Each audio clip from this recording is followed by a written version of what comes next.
Ladies and gentlemen, allow me to introduce a dose of Buckley, a guy that I've actually thought of covering before in the exact series that I happen to be covering today. In fact, some of you may remember that I used to give my top 10 worst hit songs each year, but stopped a couple years ago.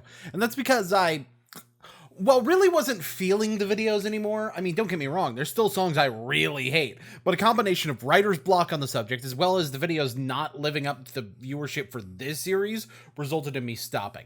Doesn't mean I wouldn't necessarily revive it in the future, though. And truthfully, I was at one point going to cover Todd in the Shadows doing this same thing last year, but really only one segment of it. But this year, there wasn't really a single segment where what Todd had to say didn't at least make sense to me, even if I didn't share his opinion on the subject.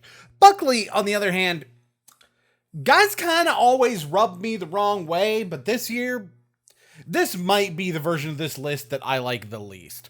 Now, there's a couple more things to note before we get in. There's going to be a little bit of skipping in this video that will not include a skip screen or a timestamp or anything like that, and that's because these are points where he's just playing the song. But the fact that he does isn't really relevant to what I have to say. So if you notice points where I cut something out but don't explain it, that's what's happened. I'm just cutting out him playing the song without providing any commentary while doing so. I'm also going to be skipping straight to his number 10 segment to start because, well, the way he introduces the video is fine. There's really nothing to cover here. He admits, though, that part of the reason he feels out of touch is because what he listens to isn't really where mainstream music comes from anymore, which is more than what some people do. All right, I think I got all the weird context bits out of the way. So let's get started. Number 10, and the Sting Award for Where the Fuck Did That Accent Come From goes to Doja Cat, Woman. The first time I heard this song, I thought, what's a womma? Some new slang I don't know? I can't keep up with any of this shit anymore. But it turns out she's just putting on a weird patois that's as out of place as me axing you a question, no cap. Doja Cat, born in Los Angeles to a Jewish mom and a South African dad, is trying to sound like she's from the Caribbean when the closest island she was born near was Santa Cruz. Okay, so this point alone is worth a whole commentary. Namely, because the Zulu accent when speaking English actually does sound pretty similar to a patois, and to really solidify that point, I'm playing some Zulu rap for this point, Enjoy Dangerous Killers. I mean, gosh, it's almost like Jamaica is between Africa and the US or something. And while it's true that she was born in a mostly white neighborhood, there's actually a lot of cultural influences to her upbringing, even if you assume her dad is lying about them having a good relationship. In addition, that song in particular is co-written by Jidenna, yet another person who could have guided her towards that accent, who was partially raised in Nigeria. And to really get across how much more what Doja's doing sounds Nigerian than Jamaican or even Zulu, I lied to you. I'm playing Omole now. So that makes two cultures that I can provide samples for that sound like Doja that aren't what you're getting onto her for using, and that both make sense, by the way. That's not saying that you have to like this, but calling it forced? Cap. Besides the, let's call it, cultural appreciation, this is a pretty bizarre pop/rap song, being that it's 2022, and she's singing about being a submissive little baby factory, asking to let her be your woman, like it's some sort of privilege to be some dude's property. That's because female empowerment is about being proud of who you are and not being forced into a mold. I mean, it can come across as weird, but, well, there's more to lyrical analysis to be had here, so just bear with me. Kinda weird, but don't worry, she did find a way to also make it sexual. She give tenfold, come here, papa, plant your seed. She can grow right from her womb of family. And then, like 2 seconds later, You can reciprocate. I got delicious taste. You need a woman's touch in your place. now maybe I'm the prude here, but I don't know how comfortable I am hearing people talk about putting a baby in their womb, and then immediately after that, talking about how great their pussy tastes. Wait a minute. You didn't notice that those two parts of the lyrics are in different tenses? She's essentially speaking as two different people here. And in fact, she changes tense again midstream. Just protect her and keep her safe. Baby, worship my hips and waist. You see, because of how the sexual lines tend to be in the first person and the motherly lines have a tendency to be in the third person, there's a little bit of an exception to that, but bear with me here. I feel as though that's a deliberate choice with meaning. Either she's speaking from the point of view of two different women, which is weird in what some could see as an artsy way, but I could see you having a problem with it in terms of being a digestible pop song, or she's separating these two aspects of herself, thus doing metaphorically what I was describing rather than literally. I guess that gives brand new meaning to eating for two, huh? Anyway, it's no coincidence that she's trying to sound like Rihanna. In the song, she literally says, "I could be the CEO, just look at Robin Fenty." That's Rihanna's real name. You mean in the verse that proves you trying to say that the entire song is about her being submissive and breedable is complete and utter horseshit? Yeah, beyond just the line you're trying to use to roast her, the whole verse basically just plays out like it's a guest verse on God is a Woman by Ariana Grande. And that's the thing. You seem to be taking one pair of lines and saying that's the whole song. When in reality, the song has a lot of lines that indicate the ability to be a mother of the guy's children as part of what makes her powerful. Doja, it's okay. We don't need a replacement for Riri. Truth be told, I really didn't miss her. She was also on the soundtrack to Wakanda Forever. In 2022. 2 months before your video. Fucking Christ. Doja, it's okay. We don't need a replacement for Riri. Truth be told, I really didn't miss her. Number 9, and the Shawn Mendes in a Wig Award for Worst Nice Girl Anthem goes to Dove Cameron, Boyfriend. So Dove Cameron's kind of this generation's Miley Cyrus, but like on a much smaller scale in every way. While Miley was a child star with the mega hit Hannah Montana, and then went on to have 8 top 10 hits as an adult, Dove was on some show where she played her own twin, and in some made-for-TV movie where she was Maleficent's daughter, and then went on to have this. That's a pretty bad comparison, at the very least musically. First of all, Miley actually has 9 top 10 hits in the US, which means either you can't count, or you're not counting one of them intentionally because it's Hannah Montana related. Except 2 of her top 10s are from Hannah Montana projects, with See You Again being from Meet Miley Cyrus, aka Hannah Montana 2, and The Climb was also from Hannah Montana the movie. Which brings me to the first major issue with all of this.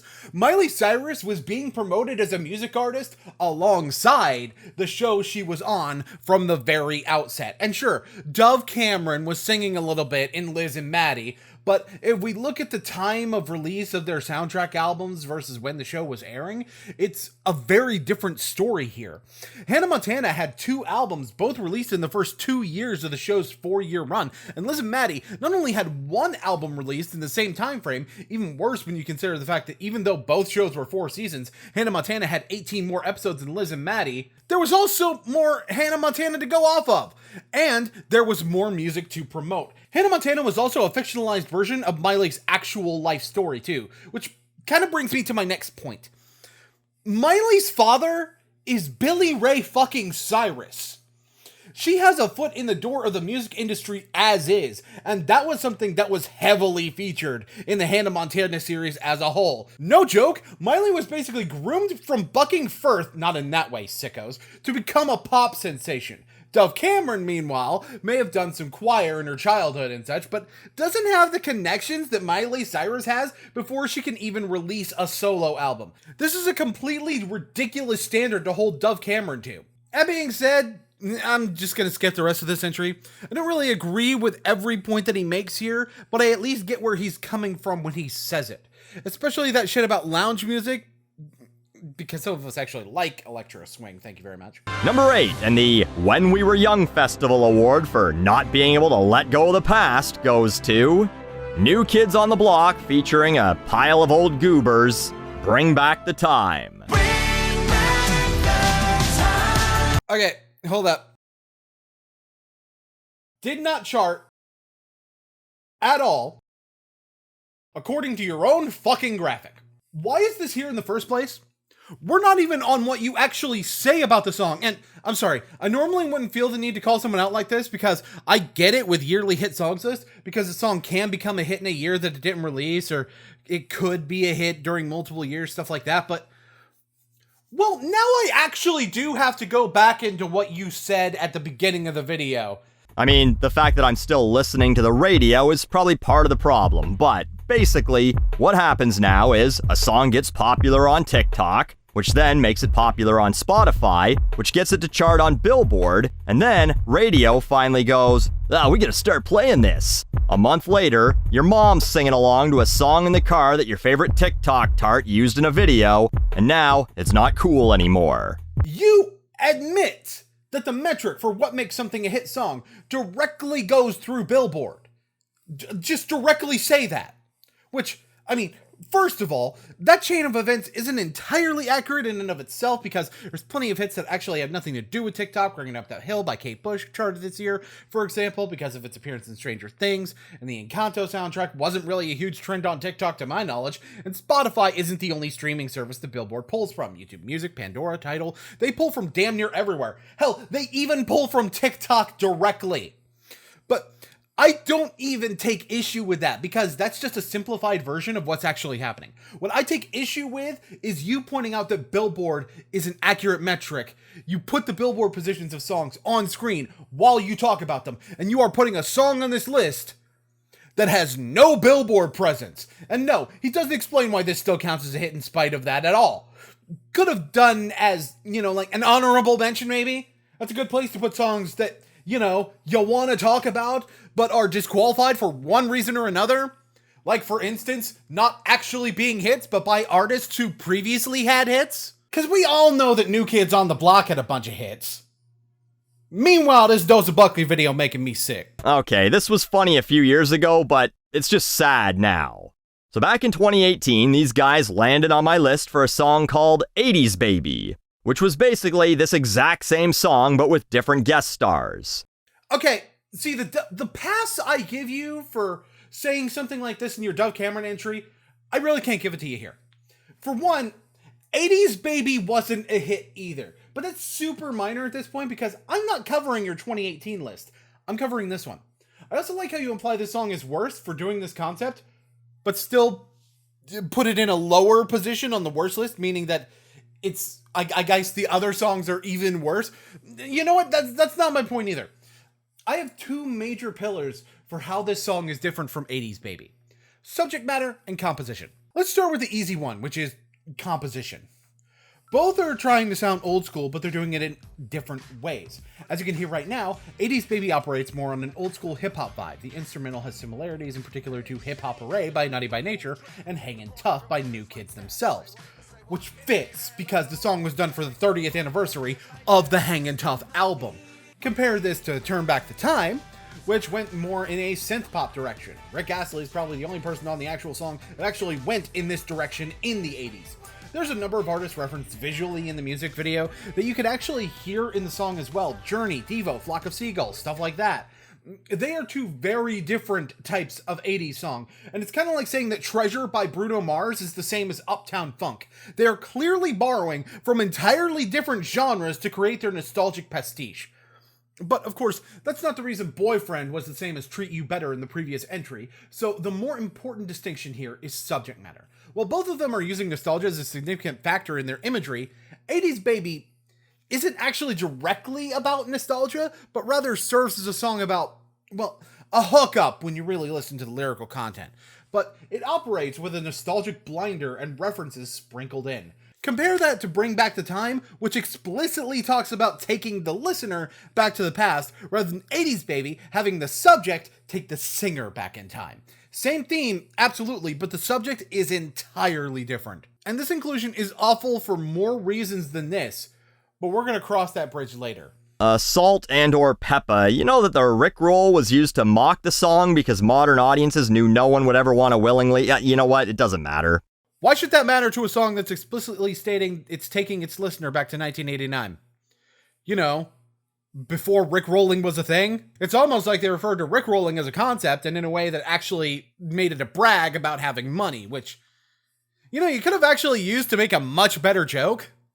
Oh, and there's actually a different reason that Rick Astley was used for a bait and switch meme.